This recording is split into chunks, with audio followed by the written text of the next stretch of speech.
Vous savez, le président Déby m'avait proposé d'être Premier ministre. Et j'avais décliné. Non pas parce que je négligeais le poste de Premier ministre, mais parce que dans ce pays, on a habitué les gens aux distributions de postes, plus qu'à des principes. Les transformateurs ont toujours dit, et c'est l'occasion de le répéter, que nous voulions faire partie de ceux qui codéfinissent et co-gèrent la transition à tous les niveaux. Gouvernement, administration du territoire, direction des grandes entreprises, Conseil national de transition, affaires étrangères.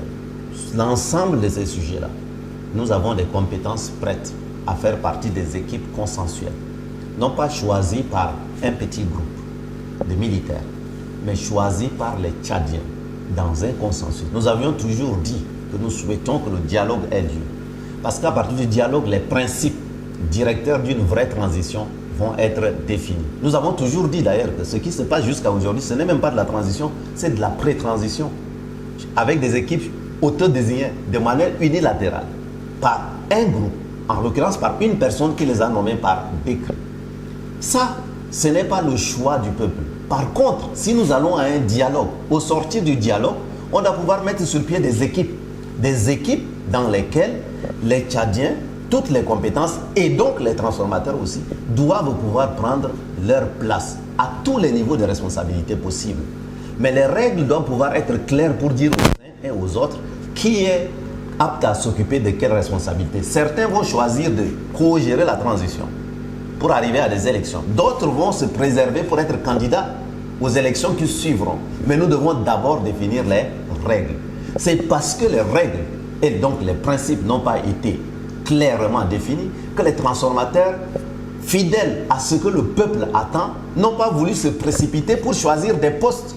Simplement parce que vous pensez bien que lorsque vous regardez ceux qui gèrent la période pré-transitoire, que j'appelle ainsi, vous vous doutez bien que parmi les transformateurs, il y a des compétences, peut-être même meilleures, pour s'en occuper. Mais à quoi ça sert de mettre la charrue à côté des bœufs ou devant les bœufs? Il faut d'abord les principes.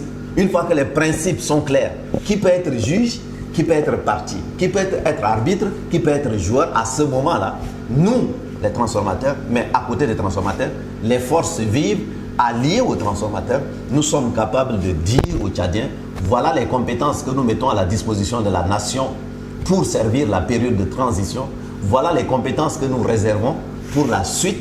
Après la transition, il y aura des élections. Donc certains qui sont candidats aux futures élections, si les règles sont clairement établies, que ceux qui gèrent la transition ne peuvent pas être candidats, évidemment ceux-là vont se réserver. Vous voyez, voilà ce que nous avons toujours souhaité.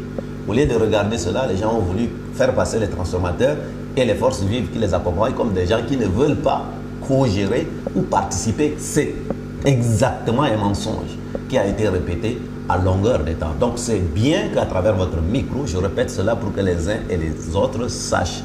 Donc, les rumeurs ici et là, il faut que les Tchadiens sachent, nous ne ferons que des choses sur la base des principes clairement établis et nous prendrons le peuple à témoin. Je peux même vous confier, c'est parce que dans les gouvernements, probablement, il n'y a pas encore de transformateurs que nous avons tout ça aujourd'hui. Sans doute demain, dans une démarche consensuelle où tous les Tchadiens s'entendront sur des règles claires et précises en tant que première force politique du pays. Nous avons vocation, ou du moins force politique de premier plan dans le pays, nous avons vocation à prendre toute notre responsabilité. Vous voyez bien que tous ceux qui gèrent aujourd'hui la transition, c'est sur la base de la cooptation, simplement. Ce n'est pas la chose la plus difficile à faire. La chose la plus difficile à faire, c'est que des principes clairs soient établis. Et lorsque les principes clairs seront établis, si les transformateurs doivent faire partie d'une équipe pour la suite de la transition, le peuple tchadien sera pris à témoin. Voilà ce que je souhaite rappeler. Et lorsque je vois le chemin parcouru, lorsque je vois les retards accusés, lorsque je vois tout ce temps perdu, évidemment que probablement nous n'avions pas tort finalement de poser d'abord la question des principes avant la question des distributions des postes. Pendant 60 ans, les Tchadiens se sont contentés des distributions des postes. On a eu 20 premiers ministres, plus de 1000 ministres. Résultat des courses, nous sommes là où nous sommes. Le moment est venu enfin de poser d'abord la question des principes. Une fois que les principes sont arrêtés, eh bien, la question de qui va jouer quel rôle, à quel niveau, ça c'est la question la plus facile. laquelle, évidemment, les transformateurs sont prêts à prendre toutes leurs responsabilités.